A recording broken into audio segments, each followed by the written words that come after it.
Good evening everyone. इतना ही है या और आ रहे? कहाँ गए सारे?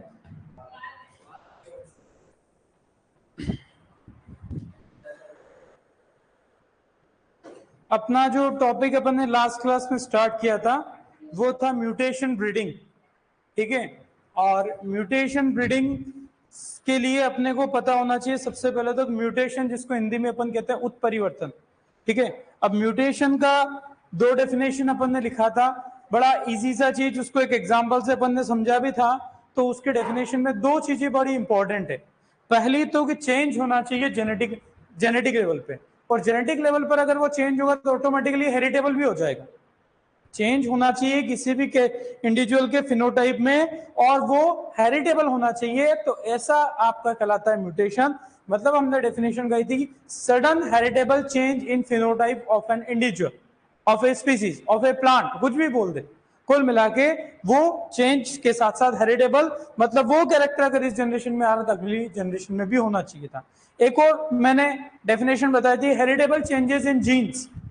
ऑब्वियस ही बात है, जीन में चेंज हो रहा तो वो हेरिटेबल ही होगा, तो वो ये क्या कहलाता है? म्यूटेशन, जो हमने बात की थी। टर्म किसने दिया था? ह्यूगो डिवरीज ने। ह्यूगो डिवरीज साइंटिस्ट है, उन्होंने 1900 में इवनिंग प्रिमरोज ओइनोथेरा लेमार्कियाना पर स्टडी करते हुए म्यूटेशन टर्म कॉइन किया था, प्रपोज किया था। तो ये अपने को ध्यान रहे, ईयर भी ध्यान रहे। उसके अलावा हमने पढ़ा था सेट राइट साइंटिस्ट है, उन्होंने शिप की एंकोन ब्रीड, जिसके छोटे पैर शॉर्ट लेग्ड वाली थी, उसमें सबसे पहले म्यूटेशन को देखा था। और वो म्यूटेशन, वैसे जर्मिनल म्यूटेशन आपको पता होना चाहिए, दो तरीके की सेल होती है। कोई भी लिविंग ऑर्गेनिज्म में दो तरीके, सोमेटिक और जर्मिनल। हमारी पूरी बॉडी के सेल्स सोमेटिक है, और जो गैमेट प्रोड्यूस करे वो जर्मिनल। सेम प्लांट में भी ऐसा ही है। तो जर्मिनल म्यूटेशन उन्होंने देखा था एंकोन ब्रीड में, शॉर्ट लेग्ड वाली जो थी, सेट राइट ने। ड्रोसोफिला के अंदर म्यूटेशन की स्टडी करने वाले साइंटिस्ट कौन थे? TH Morgan. 1910 में, जब उसी साल लिंकेज की स्टडी भी मॉर्गन ड्रोसोफिला पर कर रहे थे। क्लियर है बात? चलो ठीक, आगे बढ़ते हैं। म्यूटेशन के कुछ टाइप पर आते हैं अपन।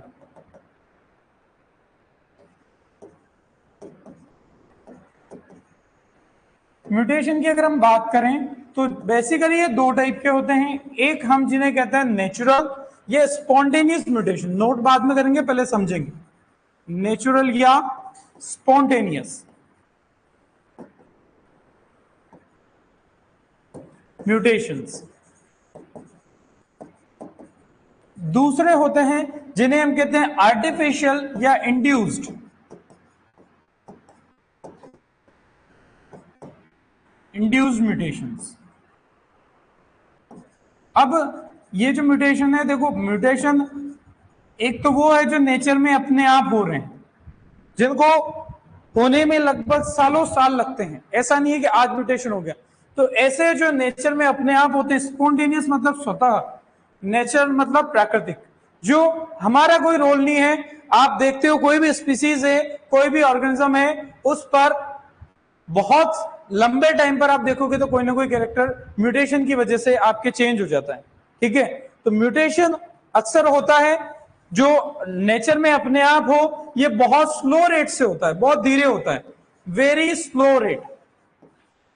मतलब एक म्यूटेशन होने में हजारों साल लग जाते हैं। सिंपल सी बात है, हमारे से पहले वाले जो भी रहे होंगे वो, मतलब हम जो आज हैं, कहीं ना कहीं म्यूटेशन हमें भी हुए हर स्पीसीज में। जैसे हम सुनते थे कि कोरोना का जो वायरस है उसका नया वेरिएंट आ गया, मतलब नया म्यूटेंट आ गया, म्यूटेशन हो गया उसमें। ठीक है, तो इस तरीके से अपन ध्यान रख सकते हैं कि नेचुरल जो नेचर में अपने आप हो, अपने आप होने वाले spontaneous.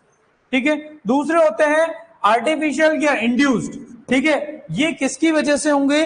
Physical and chemical mutations. या तो फिजिकल कोई म्यूटेशन यूज होगा या केमिकल म्यूटेशन होगा। दो वर्ड अभी मेरे बोलते टाइम आए नए। एक तो आया म्यूटेंट। म्यूटेंट क्या होता है? Product of mutation. ऐसा इंडिविजुअल, ऐसी सेल, ऐसा ऑर्गेनिज्म जिसके अंदर म्यूटेशन हो चुका है, वो कहलाता है mutant. Mutagen, agent that cause mutation. ऐसे कारक जो म्यूटेशन के लिए रिस्पॉन्सिबल हैं, उन्हें हम कहते हैं म्यूटाजन। ठीक है ना? तो ये अपने को, और एक और आता है म्यूटोन, वो भी अपन आगे बात कर लेंगे। तो ये अपने को पता होना चाहिए। अब दूसरी बात आती है आर्टिफिशियल की, इंड्यूस की, तो इनके नाम में ही है, they are induced by physical और केमिकल म्यूटेशंस, केमिकल म्यूटेशंस। अब ये इनको भी फिर अपन आर्टिफिशियल को, इंड्यूस को दो पार्ट में डिवाइड कर सकते हैं, डिपेंड करता है किस बेसिस पर हम बात कर रहे हैं। पहला हम बात करते हैं बेस्ड ऑन लिथलिटी, बेस्ड ऑन लिथलिटी। देखो यहां पर बात एक ध्यान रखनी है जो आगे लिखने में आ जाएगी कि म्यूटेशंस जो होते हैं जनरली कैसे होते हैं, हार्मफुल या बेनिफिशियल, हार्मफुल। ठीक है, तो अपन समझते हैं बात को। दो चीज यहां पर अपन ध्यान रखेंगे, जनरली या most of the mutations are harmful, और दूसरी बात कहें तो रिसेसिव भी होते हैं। मोस्टली म्यूटेशन कैसे होते हैं, हार्मफुल होते हैं और रिसेसिव होते हैं। ये सेंटेंस कई बार एग्जाम में आ जाता है जो अपन आगे नोट करके लिख लेंगे। तो अपने को ध्यान, तो इसका मतलब क्या होगा कि हार्मफुल है। तो म्यूटेशन जब अपन किसी फिजिकल या केमिकल एजेंट की, जैसे हम एक्सरे, गामा रेज वगैरह का यूज करते हैं, म्यूटेशन करेंगे, तो म्यूटेशन होते टाइम पॉसिबिलिटी होती है कि मैक्सिमम जिन इंडिविजुअल में, मान लो 100 प्लांट लगे हुए हैं, आप उन 100 प्लांट में से अगर म्यूटेशन करने जाओगे तो लगभग 99 की तो डेथ ही हो जाएगी। ऐसा डिपेंड करता है, वैसे मैक्सिमम जो हमारी प्रॉब्लम आती है वही आती है, लेकिन जनरली ये लिथलिटी कितने की डेथ होती है, कितने परसेंट की, उस बेस पर हम यहां पर बात कर सकते हैं कि म्यूटेशन कैसा है। सबसे पहला बात करें लीथल म्यूटेशन। लीथल म्यूटेशन ऐसा म्यूटेशन जिसमें 100% किल या 100% मॉर्टेलिटी, जब 100% जितने में म्यूटेशन किया सभी की डेथ अगर हो गई प्लांट्स की या एनिमल की, तो ऐसा म्यूटेशन कहलाएगा लीथल, मतलब घातक। ठीक है, दूसरा होता है सब लीथल। सब लीथल, सब लीथल में के अंदर बात करें तो मोर देन 50% मॉर्टेलिटी, 50% से ज्यादा। तीसरा होता है सब वाइटल, वाइटल का मतलब होता है जीवित, तो सब वाइटल कितना हो जाएगा, लेस देन 50% मॉर्टेलिटी। और चौथा रहेगा जिसे हम कहेंगे वाइटल, कई बार ये क्वेश्चन आ जाता है एग्जाम में, वाइटल। तो ये कितने हो जाएंगे, यहां पर कहेंगे तो ऑल सर्वाइव, यानी कि मॉर्टेलिटी 0। अगर उल्टा पूछ ले कि सर्वाइबिलिटी कितनी है, तो इसमें 0% है, इसमें लेस देन 50% है, इसमें मोर देन %, और इसमें सारे उल्टा हो जाएगा। तो बड़ा सिंपल सा है, एक बार ये बात आप नोट करो, फिर और आगे बढ़ते हैं।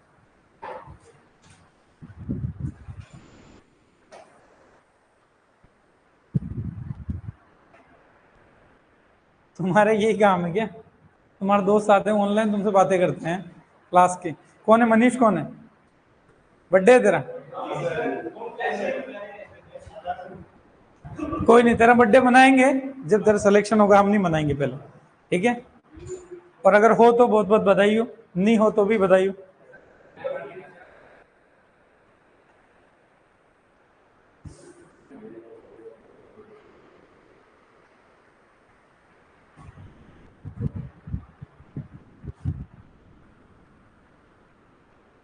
यस, फर्स्ट स्लाइड ही है और अपन ने बस इतनी बात करी है, एक बार आप नोट करें इसको। आप इसको बेस्ड ऑन लिथलिटी या सर्वाइवल दोनों तरीके से बोल सकते हो। 0% लिथलिटी मतलब 100% सर्वाइवल, उल्टा हो जाता है सीधा सा।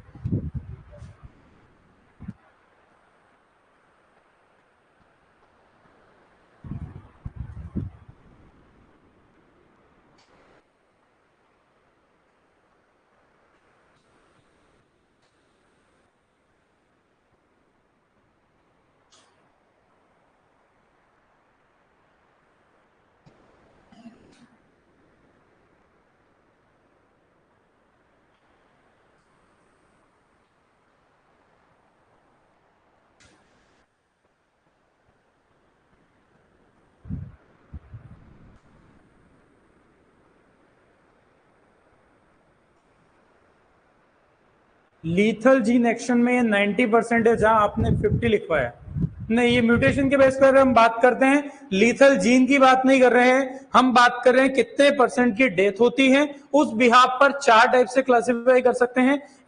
जब म्यूटेशन करने पर अगर 100% इंडिविजुअल की डेथ हो जाए, मॉर्टेलिटी हो जाए, ऐसो को कहेंगे लीथल। अगर 50% से ज्यादा 50 यानी कि 51 से लेकर 99 तक अगर डेथ मिलती है तो सब लीथल, और लेस देन 50 की अगर बात है तो सब वाइटल, और एक भी डेथ नहीं हो, सारे सर्वाइव करे तो vital mutations.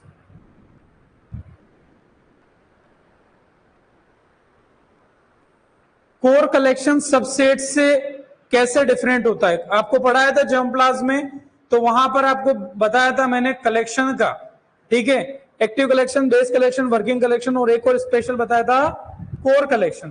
Core collection subset से डिफरेंट नहीं है। सबसेट क्या होता है? सबसेट तो कुछ भी नहीं है।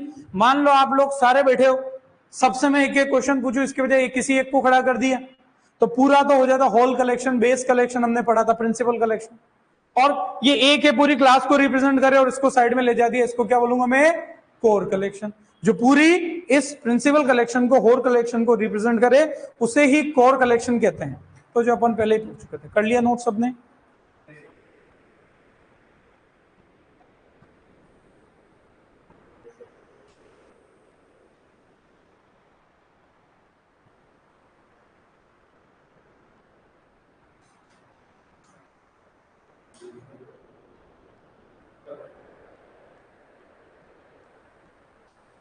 लीथल का मतलब घातक।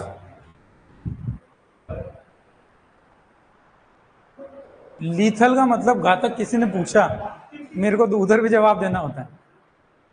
घातक का मतलब वो भी बताऊं? पिक्चर नहीं देखी घातक? देखिए ना, फिर कर लिया नोट सबने?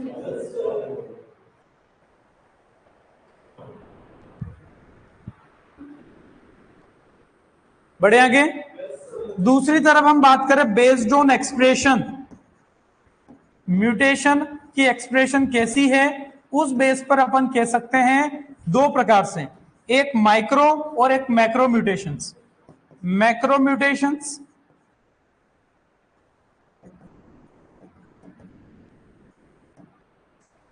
और इधर माइक्रो म्यूटेशंस। माइक्रो और मैक्रो के लिए एक चीज और यहां पर ध्यान रखनी है कि माइक्रो होते हैं ये ओलिगोजेनिक म्यूटेशन भी इन्हीं को कहते हैं, सॉरी मैक्रो को ओलिगोजेनिक, या इन्हें हम क्वालिटेटिव भी कहते हैं। पढ़ा अपन ने क्वालिटेटिव, उन्हीं को ओलिगोजेनिक कहते हैं। माइक्रो को हम क्या कह सकते हैं? पॉलीजेनिक, या और क्या कह सकते हैं? क्वांटिटेटिव म्यूटेशन भी इन्हें ही कहते हैं। बाकी ये तो मुझे बताने की जरूरत नहीं कि ओलिगोजेनिक, क्वालिटेटिव, क्वांटिटेटिव ये सब क्या है, ये तो हमें पता है। अब मैक्रो म्यूटेशन, ऐसे म्यूटेशन जिनका फेनोटाइपिक एक्सप्रेशन विजिबल हो, उन्हें मैक्रो म्यूटेशन कहते हैं। जिनका विजिबल नहीं हो, बेस्ड ऑन एक्सप्रेशन बोला, जिनका फिनोटाइपिक विजिबल है, फिनोटाइप में वो म्यूटेशन होने पर असर दिखाई देता है। मैक्रो जिनका नहीं दिखता है, माइक्रो। तो विजिबल फिनोटाइपिक चेंजेस,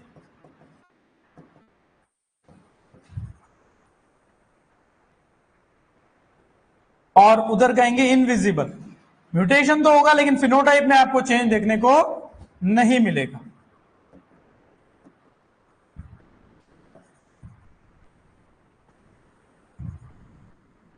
लेकिन प्लांट ब्रीडिंग के पॉइंट ऑफ व्यू हमारे लिए जो इंपॉर्टेंट है वो माइक्रो म्यूटेशन ज्यादा है, ठीक है। तो economic value in plant breeding, economic importance है प्लांट ब्रीडिंग के अंदर किसकी है? माइक्रो म्यूटेशंस की, जो आपको यहां पर सीधा सा ध्यान रखना है।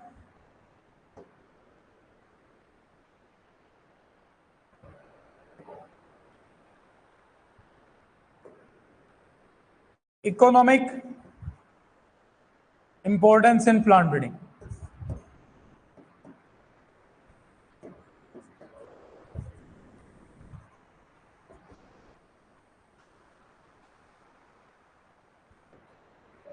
किसके लिए बोला अपन ने? माइक्रो म्यूटेशन या पॉलीजेनिक म्यूटेशन या क्वांटिटेटिव म्यूटेशन, इनका फिनोटाइपिक चेंजेस, फिनोटाइप पर चेंज इनविजिबल होता है। लेकिन प्लांट ब्रीडिंग में जो अक्सर हम म्यूटेंट वैरायटी बनाते हैं, उनमें माइक्रो म्यूटेशन का ही यूज किया जाता है।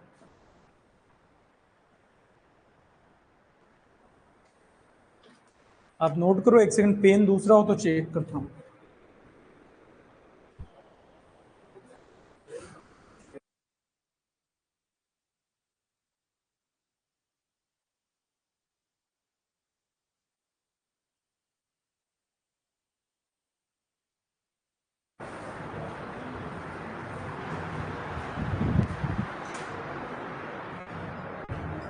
तो ध्यान रहेगा, दो तरीके के mutation based on expression mutation तो हो रहे हैं। किसमें हम बात कर रहे हैं? आर्टिफिशियल में, इंड्यूस में। और आर्टिफिशियल इंड्यूस म्यूटेशन जो है वो हम फिजिकल या केमिकल म्यूटेशन की हेल्प से इंड्यूस करते हैं। जो मोस्टली हम यूज करते हैं प्लांट ब्रीडिंग के अंदर, हम नई नई म्यूटेंट वेराइटी बनाने की बात करते हैं, तो उसमें हम कौन सा म्यूटेशन यूज करते हैं? नेचुरल या आर्टिफिशियल वाला? आर्टिफिशियल वाला। ठीक है, नेचुरल का इंतजार करेंगे तो अपन वेराइटी कब बनाएंगे, क्योंकि उसको बहुत स्लो रेट्स हैं, थाउजेंड्स ऑफ ईयर्स लगते हैं। तो हमारे काम का ये आता है, इनमें भी अगर पूछ लें कि मैक्रो या माइक्रो, तो माइक्रो म्यूटेशन ज्यादा इंपॉर्टेंट है plant breeding point of view से, ये अपने को ध्यान रखना है। क्लियर है बात? कर लिया था ये नोट सबने? बढ़े आगे? यार तुम्हारे, चलो ठीक है, बढ़ते हैं। तो ये सिंपल से अपन ने म्यूटेशन का एक क्लासिफिकेशन देखा। अब अपन आगे बात करते हैं, एक तो सिंपल सी बात की म्यूटेशन ब्रीडिंग। म्यूटेशन, अब ठीक है पेन यार, उसमें सारी गड़बड़ हो रही, लिखने में नहीं आ रहा। म्यूटेशन ब्रीडिंग, तो आपको पता है ब्रीडिंग जब भी आए तब हम क्या करते हैं? Genetic improvement. Genetic improvement of crop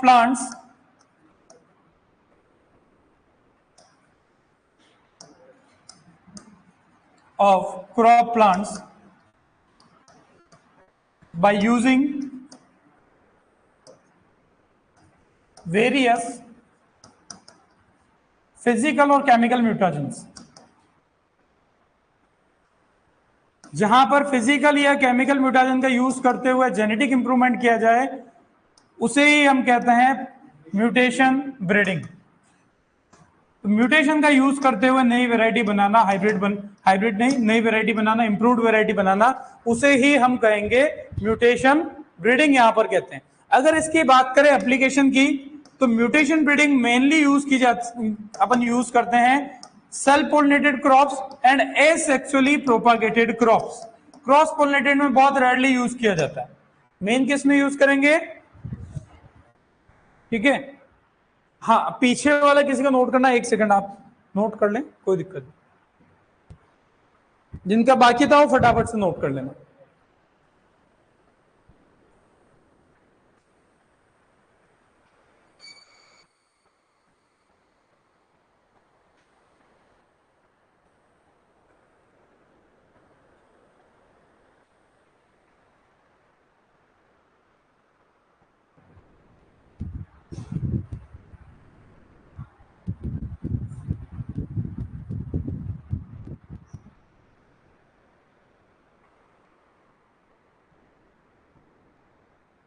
कर लिया होगा शायद नोट अब तो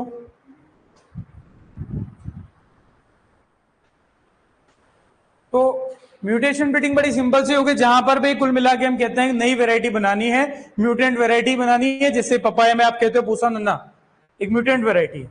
ठीक है, तो ऐसी बहुत सारी हम आगे बात करेंगे, वैरायटी के एग्जांपल भी देखेंगे। तो म्यूटेशन का यूज करते हुए इंप्रूव्ड वैरायटी बना रखी है, जिसमें कोई ना कोई नया कैरेक्टर लाने की। अब अपन सिंपली जब भी वैरायटी बनाते हैं प्लांट ब्रीडिंग के अंदर, तो हमारे पास बहुत सारे तरीके थे, जहां पर हमने अलग अलग टाइप के जर्मप्लास्ट पढ़े थे। हमने पढ़ा था लैंड रेसेस, हमने पढ़ा था ऑब्सोल्यूट कल्टीवार्स, हमने पढ़ा modern cultivars, advance breeding lines, ठीक है, वाइल्ड स्पीसीज, वाइल्ड रिलेटिव्स, ढेर सारे पढ़े। तो जनरली जब भी कभी हम कोई नई वैरायटी बनाना चाहते हैं, तो सबसे पहले हमें जीन चाहिए होगा। आप क्वालिटी की बात करो, डिजीज रेजिस्टेंस की बात करो, या कोई भी कैरेक्टर के लिए, तो हमें कोई ना कोई जो कैरेक्टर चाहिए, उसका जीन तो चाहिए ना। कोई भी कैरेक्टर एक्सप्रेस कहां से होगा? वो डीएनए में वो जीन होना चाहिए, तो वो कैरेक्टर एक्सप्रेस होगा। तो वो जीन अगर हमारे पास कहीं से नहीं मिलता है, भाई हमारे सबसे पहले कोशिश रहती है, अगर हम कभी क्रॉसिंग भी करते हैं, तो जीन सबसे पहले क्रॉसिंग कौन सी करते हैं? इंटरवेराइटल करते हैं, दो एक स्पीसीज के दो वैरायटी के बीच में क्रॉसिंग करते हैं। अगर उस स्पीसीज के अंदर वो जीन कहीं नहीं मिला, तो फिर हम जाते हैं इंटर स्पेसिफिक में, किसी दूसरी स्पीसीज के साथ क्रॉसिंग करते हैं। और ऐसा अक्सर हमने बोला भी है कि वाइल्ड स्पीसीज के साथ क्रॉसिंग करके हम बायोटिक और एबायोटिक रेजिस्टेंस के जीन ट्रांसफर करते हैं। लेकिन कभी ऐसी स्थिति बन जाए कि जो हम कैरेक्टर चाह रहे हैं वो आज तक इससे पहले कभी कैरेक्टर किसी वैरायटी में था ही नहीं, हम नया ही लाना चाह रहे हैं, तो अब हमें जरूरत पड़ेगी म्यूटेशन की। बात आ रही समझ में? जब वो कैरेक्टर का जीन कहीं नहीं मिले जो आप चाह रहे हो, तो उसका हम लाने की कोशिश करते हैं म्यूटेशन की मदद से।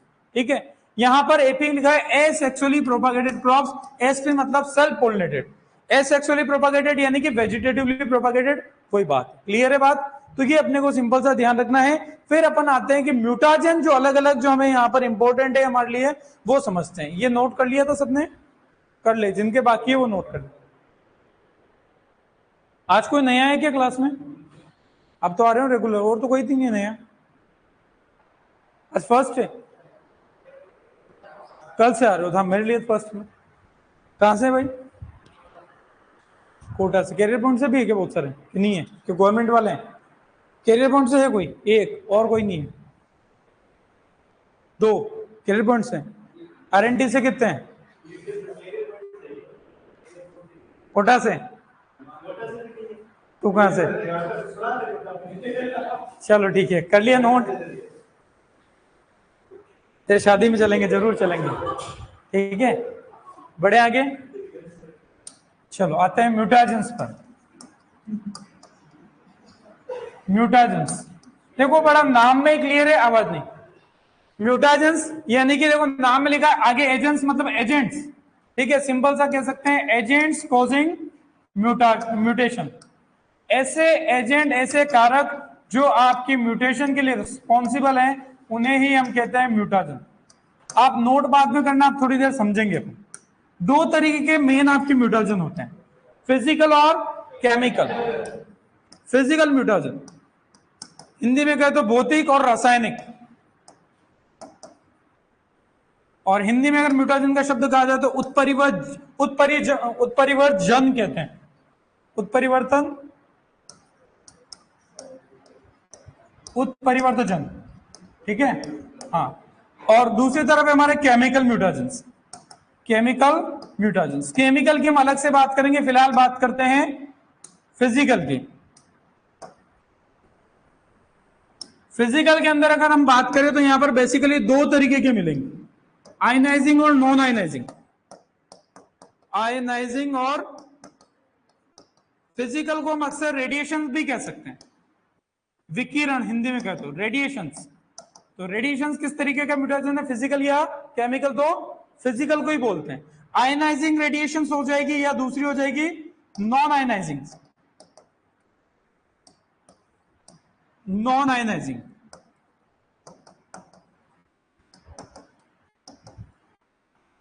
ठीक है।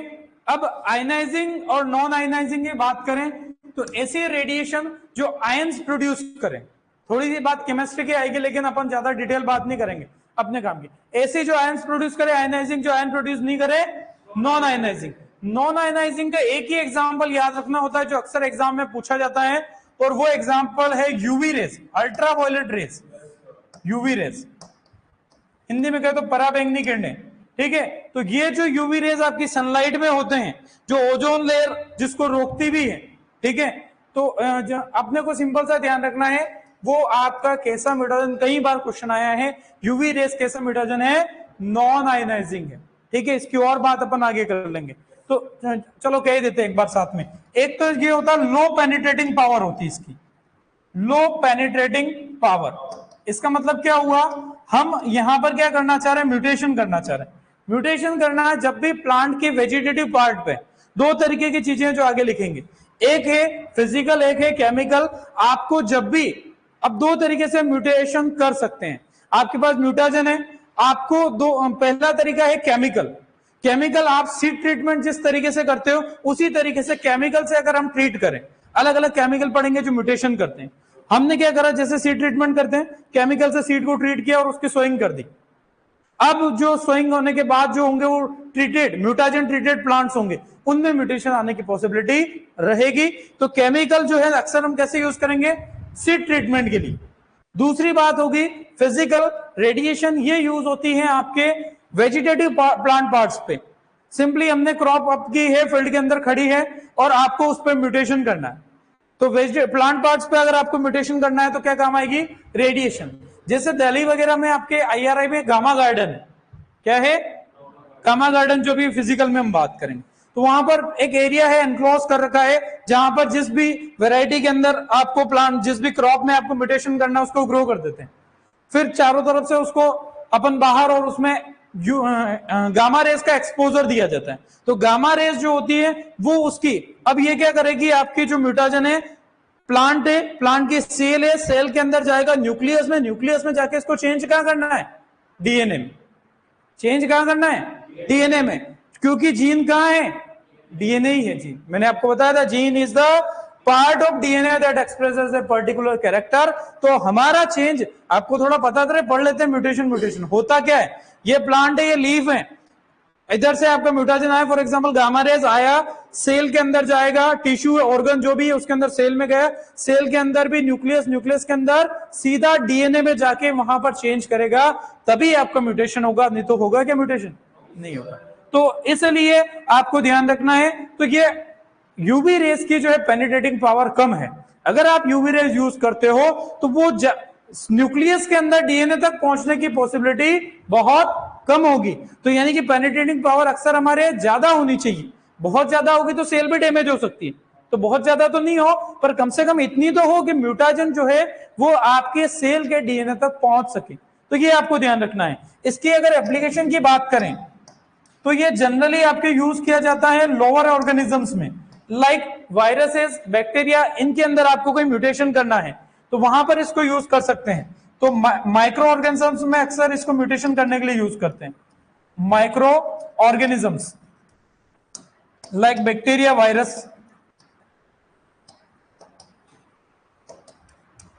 बाकी पे अपन आ रहे हैं क्योंकि ये एक ही है नॉन आयनाइजिंग, तो उसकी यही बात कर ली।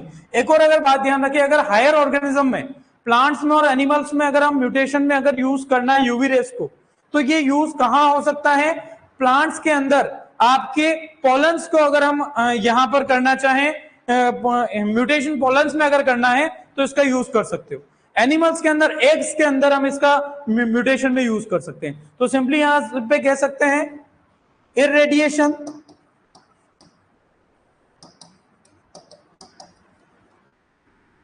in pollens, irradiation of pollens in plants and eggs in animal।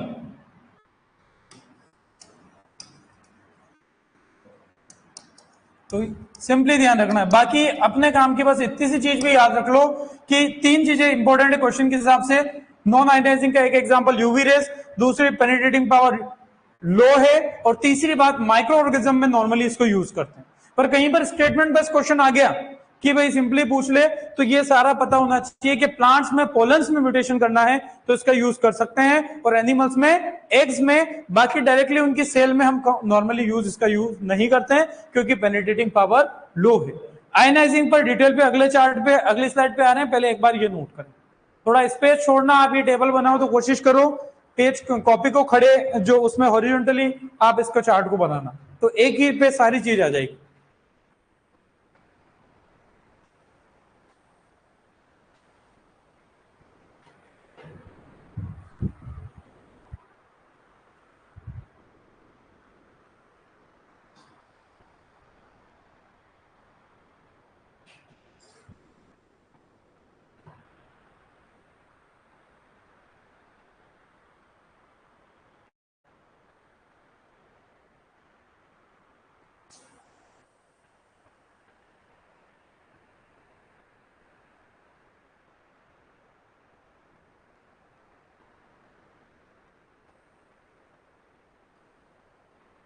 कई बार क्वेश्चन पूछा गया है example of non ionising mutagen UV rays, ठीक है ना। आप पेपर सोल्व करोगे पुराने तो आपको यहां से क्वेश्चन ये वाला कई बार मिलेगा।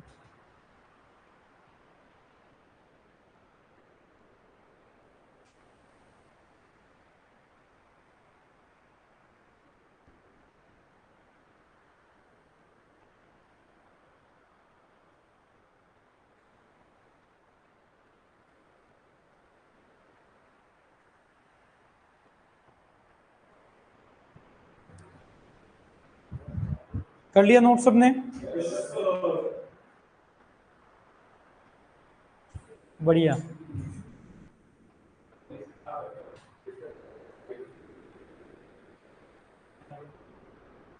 आवाज नहीं, हंसी मजाक के टाइम पे हंसी मजाक, और जब पढ़ना तब पढ़ना, नहीं तो जब रिजल्ट जब आएगा तब जो सीरियसली भी पढ़ रहे हैं वो तब आपका कहीं मजाक ना बनाए, ठीक है ना? तो क्लास में एक आध मिनट में खुद ही मजाक कर लेता हूँ इसलिए ताकि आप बोर नहीं हो, लेकिन हर टाइम ये पॉसिबल नहीं है, फिर मजाक की क्लास लगा दो फिर क्लास बंद कर दे अपनी, ऐसा मतलब नहीं।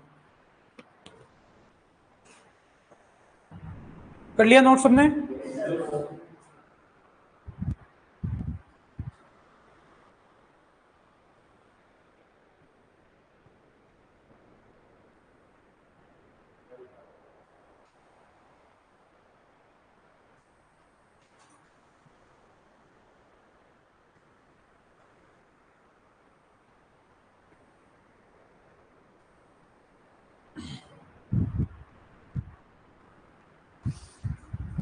बढ़े आगे।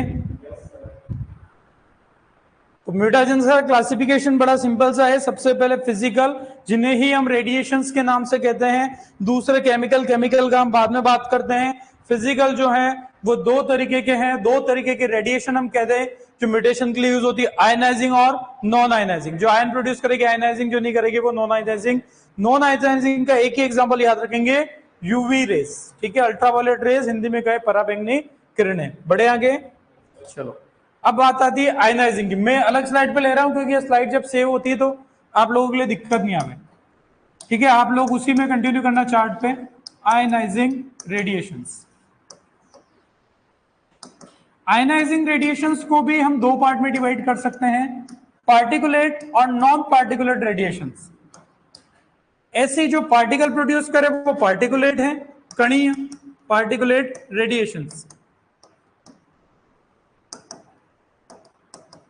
दूसरी आपकी नॉन पार्टिकुलेट। तो अपने लिए एग्जाम में कई बार क्वेश्चन आ जाता है कि कौन सा पार्टिकुलेट म्यूटाजन का एग्जांपल है, कौन सा नहीं है, तो वो हमें यहां से इजीली याद रह जाएगा। पहले आ जाते हैं पार्टिकुलेट की तरफ, नोट बाद में कर लेंगे, पहले समझ लेंगे थोड़ा सा, ठीक है? पहली बात करें यहां पर अल्फा पार्टिकल, नाम में ही आ रहा है पार्टिकल, क्या आ रहा है? पार्टिकल। तो अल्फा पार्टिकल है, ये आपका होता है 2 प्रोटॉन प्लस 2 न्यूट्रॉन। आपको ये नहीं भी याद रहेगा चलेगा, लेकिन कई बार अच्छा क्वेश्चन बनाना है तो वो आपको, आजकल एक चीज और पूछी जाती है इनमें, स्पार्सली आयनाइजिंग और डेंसली आयनाइजिंग। हमें उसके मतलब पे जाना ही नहीं है क्योंकि वो आयनाइजेशन ही हमें नहीं समझना है केमिस्ट्री का, लेकिन हमें इतना पता हो कि कौन सा म्यूटाजन एसआई यानी कि स्पार्सली आयनाइजिंग है, कौन सा डेंसली आयनाइजिंग है, ठीक है? वो हमें इतना सा यहीं पर मेंशन करेंगे। तो ये जो आपका रहेगा ये डीआई में लिखूंगा, मतलब डेंसली आयनाइजिंग। एक बार मैं फुल फॉर्म लिख दूंगा इसकी, डेंसली आयनाइजिंग।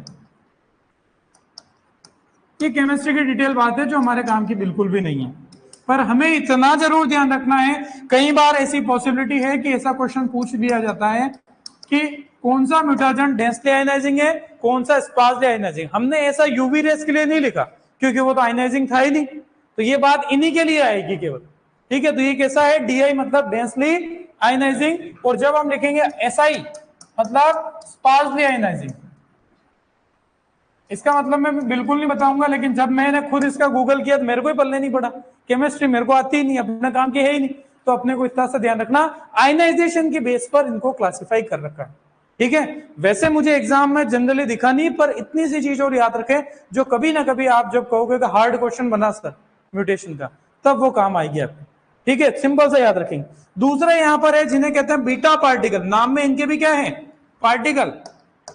तो ये जो होते हैं ये नेगेटिवली चार्ज होते हैं नॉर्मली। कैसे होते हैं? वो भी याद हमें नहीं रहे तो कम से कम फिलहाल इतना याद रहे कि अल्फा पार्टिकल और बीटा पार्टिकल दोनों ही पार्टिकुलेट रेडिएशंस के एग्जांपल, यानी कि दोनों ही पार्टिकल प्रोड्यूस करते हैं।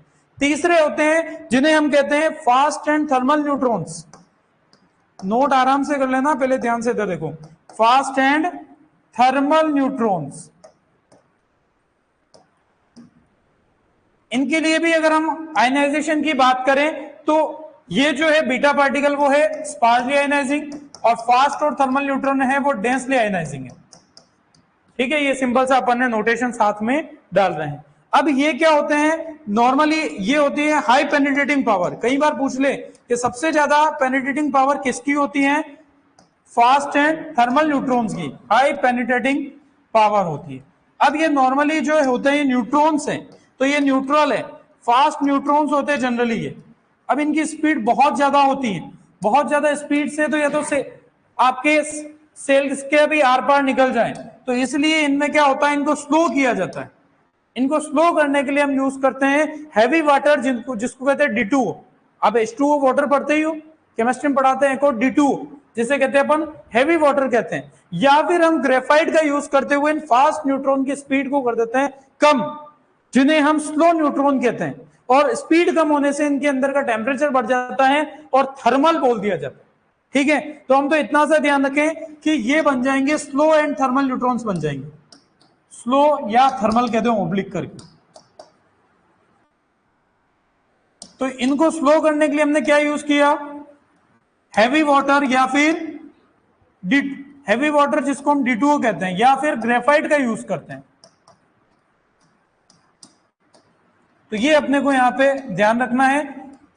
नहीं भी याद रहे तो सिंपल चीज जो हमारे एग्जाम में क्वेश्चन में काम में आएगी, पहली बात fast and thermal neutrons particulate का एग्जांपल। दूसरी बात और याद रखें, डेंसली आयनाइजिंग के पेनिट्रेटिंग पावर सबसे ज्यादा किसकी है, फास्ट एंड थर्मल न्यूट्रॉन्स की। यहां से इतनी सिंपल सी चीज ध्यान रखनी है कि फास्ट को स्लो करने के लिए हम क्या यूज करते हैं, हैवी वाटर या ग्रेफाइट को यूज करते हैं। तो ये अपने को पता रहे, ये तीन आपको एग्जांपल ध्यान रखने हैं, जिसको अपन कहते हैं यहां पर पार्टिकुलेट रेडिएशंस के एग्जांपल। क्लियर है बात? चलो अब आते हैं उधर नॉन पार्टिकुलेट की तरफ। नॉन पार्टिकुलेट के अंदर अपन जो एग्जांपल ध्यान रखेंगे मेनली दो, एक्सरे और गामा रेज। पहला ध्यान रखेंगे एक्सरे। एक्सरेज जो है वो है स्पार्सली आयनाइजिंग है। एक्सरेज को डिस्कवर किया था किसने किया था, W रॉन्जन ने किया था। 6th क्लास में जब पढ़ता था मैं, तभी एक किताब में आता था कि एक्स किरण की खोज किसने की थी, W रॉन्जन, जो जब तब का मेरा ऐसा कैसा रटा हुआ है। ठीक है, तो W रॉन्जन। तो ये अपने को ध्यान रखना है। एक्सरे का यूज किया गया सबसे पहले म्यूटेशन में, first use for induction of mutation. X ray का ड्रोसोफिला में किया H.J. मूलर साइंटिस्ट ने। किसने किया, H.J. मूलर ने। तो by H.J. Muller and Drosophila. Question आता है यहां से, कब किया, 1927 में। लेकिन प्लांट्स के लिए अगर पूछ लिया जाए तो बाय स्टेडलर 1928 में। किसमें किया, बार्ले के अंदर किया। एक बार नोट कर लो, फिर आगे की बात अपन आगे बढ़ाएंगे। बार्ले में तो ये क्वेश्चन पूछा जाता है कि सबसे पहले किस ड्रोसोफिला में किसने किया, H.J. मूलर ने। कौन से ईयर भी याद रखेंगे। और प्लांट के अंदर पूछा जाए तो बार्ले में किसने किया, स्टेडलर ने 1928 में।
रेडियम।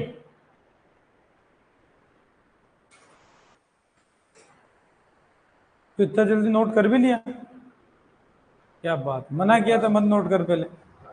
मैंने मना किया था उस टाइम, मत कोड नोट, इतना फास्ट तो नहीं कर सकता भाई। चलो कोई बात नहीं, तेरी श्रद्धा जैसी।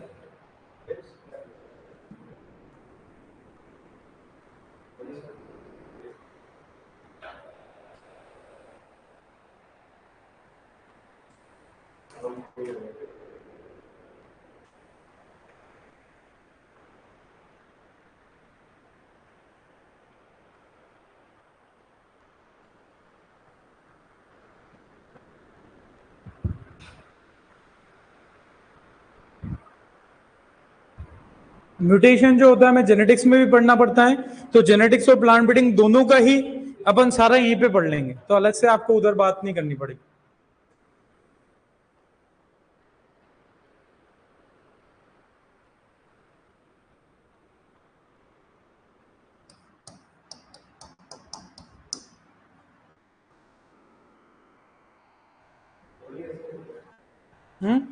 हाँ दोनों ही।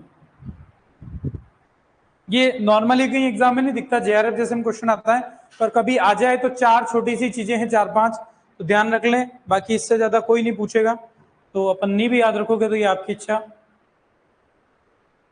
पर जो काम की चीजें हैं वो अभी आप नोट कर लें, फिर आपको एक बार और बता देता हूं।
कर लिया नोट सबने?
क्या हो गया?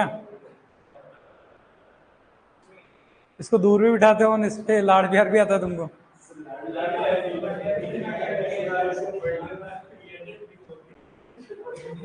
चलो ठीक है, कर लिया नोट सबने? ध्यान से इधर देखें, एक और आगे मैंने लिखा जिसको कहा गामा रेस, ठीक है, तो इसको आर रेस मत पढ़ लेना, क्या कहेंगे? Gamma rays. इसका नोटेशन है जैसे अल्फा बीटा और गामा, लेकिन अल्फा बीटा गामा ध्यान लाइन से नहीं याद रखना है, गामा नॉन पार्टिकुलेट में आता है। गामा रेस और यानी कि ये सिंपल सी एक चीज तो नॉन पार्टिकुलेट वाले दोनों ही ऐसा ही है, स्पार्कली आयनाइजिंग, उधर दो सारे डेंसली आयनाइजिंग है एक्सेप्ट बीटा पार्टिकल, बाकी याद रखना थोड़ा इजी हो जाएगा आपके लिए। अब यहां से एक अच्छा क्वेश्चन ये पूछते हैं कि ये गामा रेस प्रोड्यूस कहां से होती है? Radio active decay. Radio active decay जो आपके न्यूक्लियर पावर प्लांट वगैरह में, जो राउतबाटा में है, वहां पर ये यही काम किया जाता है। तो ये रेडियो एक्टिव डीके करते हैं किसका, कार्बन का, कोबाल्ट का या रेडियम का। तो उनमें से जो निकलती रेज उसको कहते हैं गामा रेज। और ये भी क्वेश्चन आ जाता है कि most common source of gamma rays is cobalt 60। यहां ब्रैकेट में लिखो कोबाल्ट 60 के most common source of gamma rays is cobalt 60।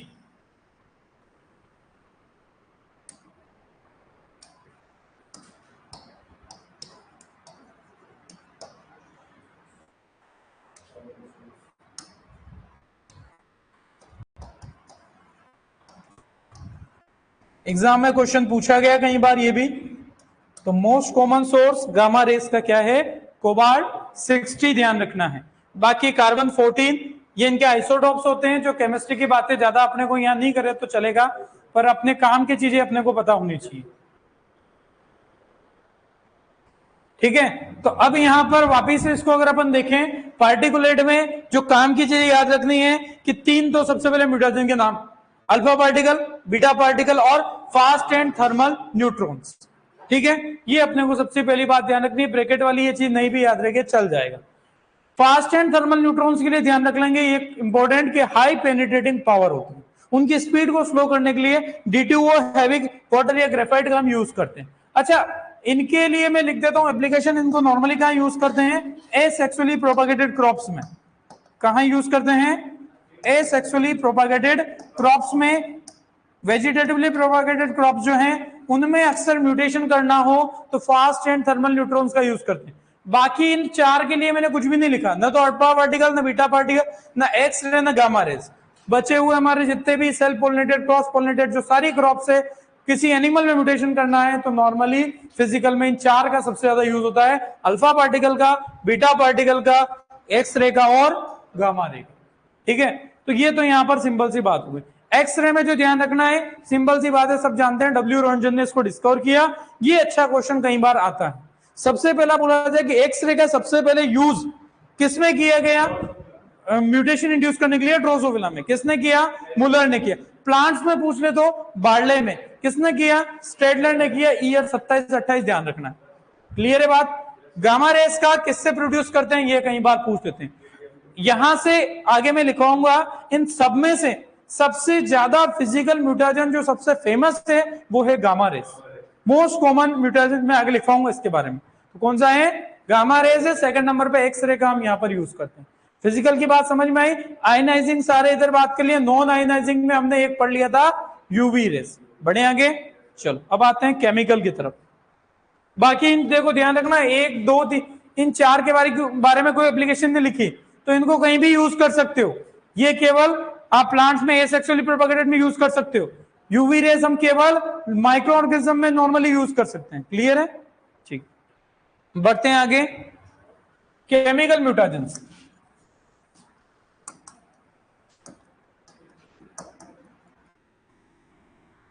Chemical आप चाहो तो अलग उसको बना लेना, चाहो तो वहीं पर अपन देख सकते हैं। इसको 4 पार्ट में अपन क्लासिफाई करते हैं। सिंपल सा, सबसे पहले कहेंगे जिसे अल्कलेटिंग एजेंट्स। अल्कलेटिंग एजेंट्स। दूसरे आप कहेंगे बेस एनालॉग्स।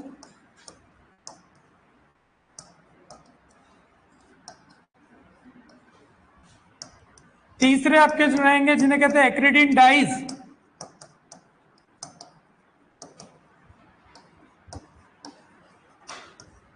चौथे अपन कह देंगे अदर्स।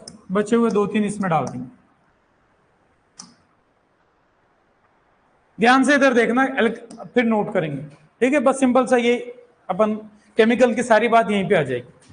अल्कलेटिंग एजेंट्स ऐसे एजेंट्स, ऐसे म्यूटाजन, अब सारे केमिकल है जो अल्काइल ग्रुप को ऐड कर देते हैं। क्या करते हैं, अल्काइल ग्रुप को ऐड करते हैं और ये रेडिएशन की तरह बिहेव करते हैं। इसलिए एक अच्छा सा क्वेश्चन यहां से बन सकता है कि इन्हें हम रेडियोमिमेटिक केमिकल्स भी कहते हैं। कभी पूछ ले, रेडियोमिमेटिक केमिकल्स, इसका मतलब क्या हुआ, देखते हैं। रेडियोमिमेटिक केमिकल्स ऐसे केमिकल्स जिनका बिहेवियर रेडिएशन की तरह होता है।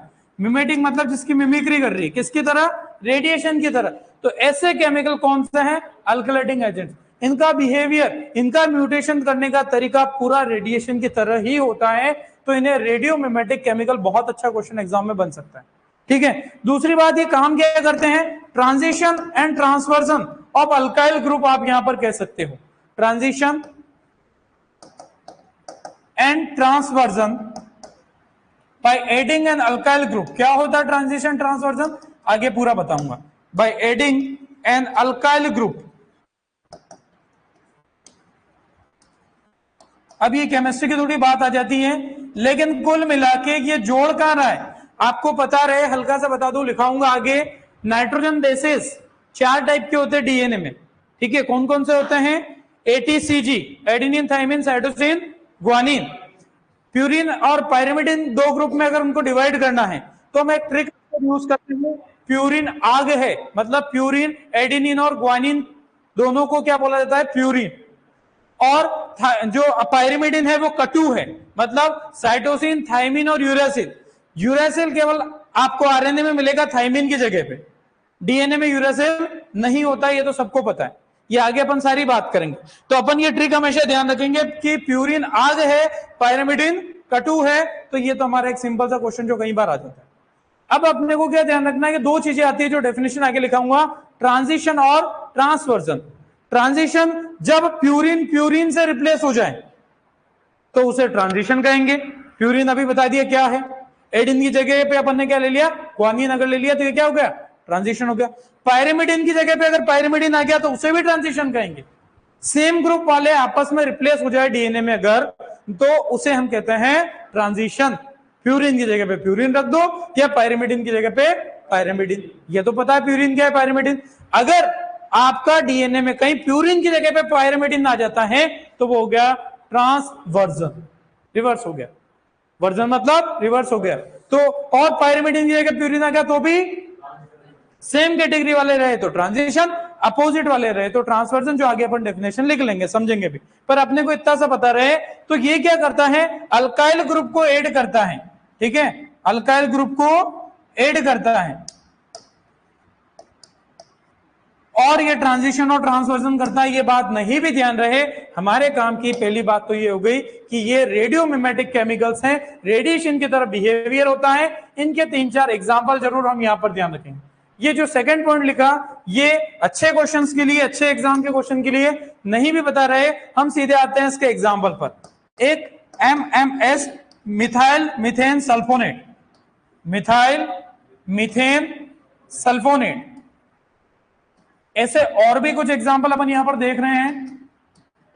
EMS, तो सेम क्या हो जाएगा, इथाइल, इथेन, इथाइल मीथेन हो जाएगा पहले, तो यहां पर कहूंगा ethyl methane sulphonate. EES, ethyl ethane sulphonate, full form कोई नहीं पूछता लेकिन हमें पता होना चाहिए।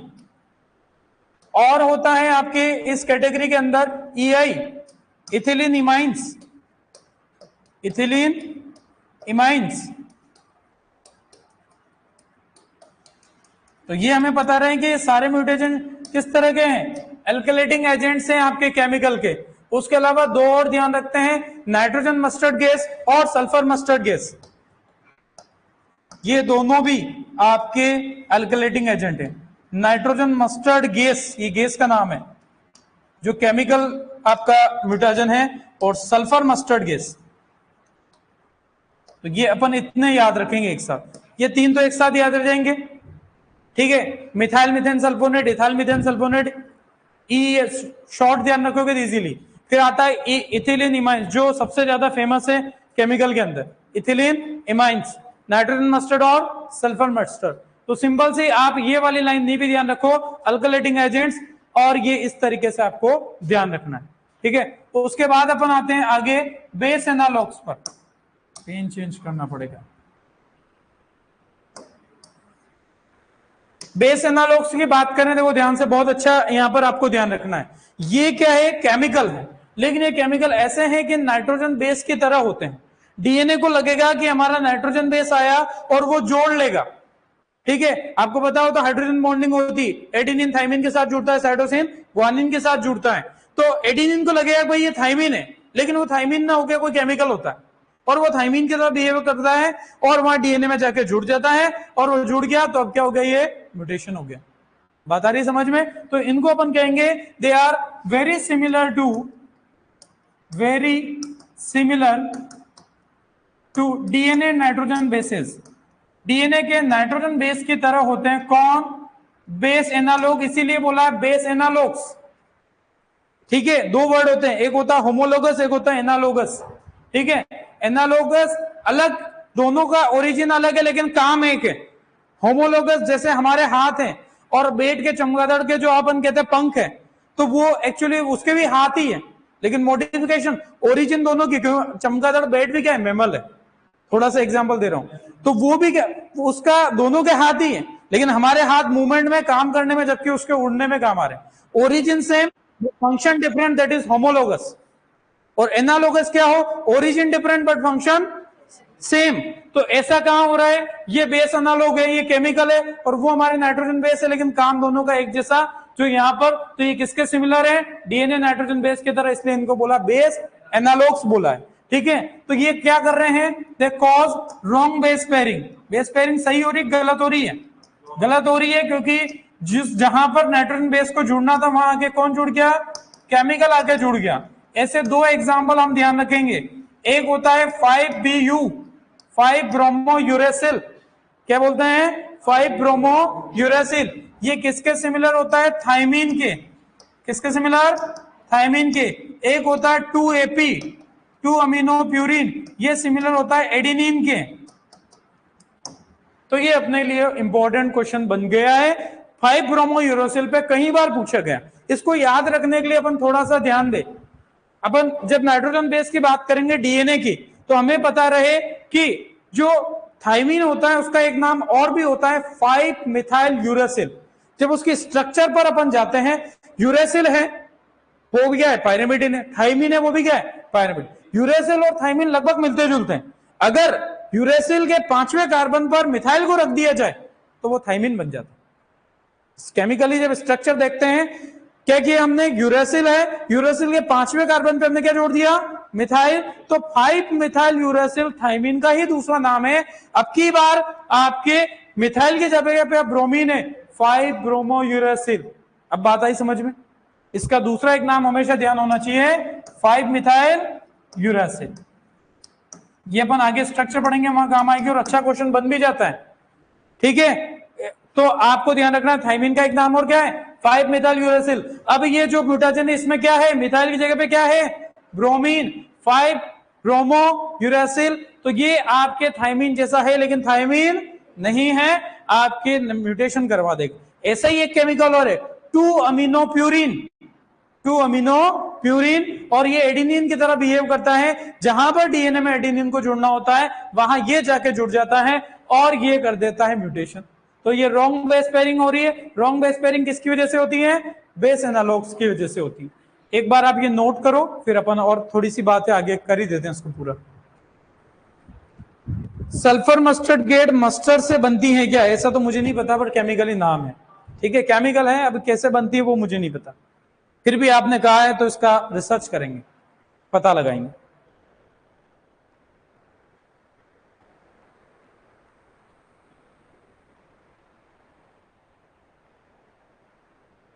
ब्लू कलर से लिखा वो पूरा बेस एनालॉग्स के लिए अपन ने लिखा है ना।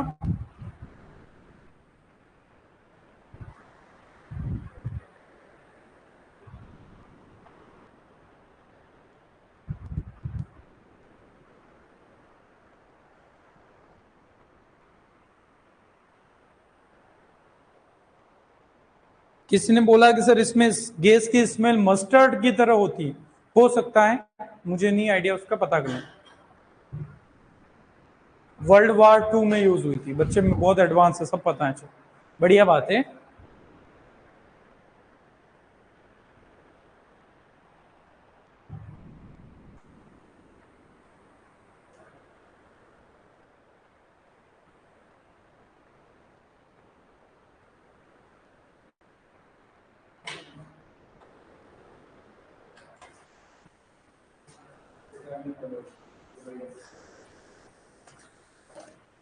EI की फुल फॉर्म इथिलीन इमाइंस है। इथिलीन IMINES, थोड़ा सा पढ़ने में मिस्टेक हो रही होगी आपके, थोड़ा दिक्कत आ रहा होगा। इथिलीन इमाइंस। और जो आप केमिकल में लिखोगे 5PU को लिखोगे 5 ब्रोमो यूरासिल, और 2AP को लिखोगे 2 अमीनो प्यूरिन।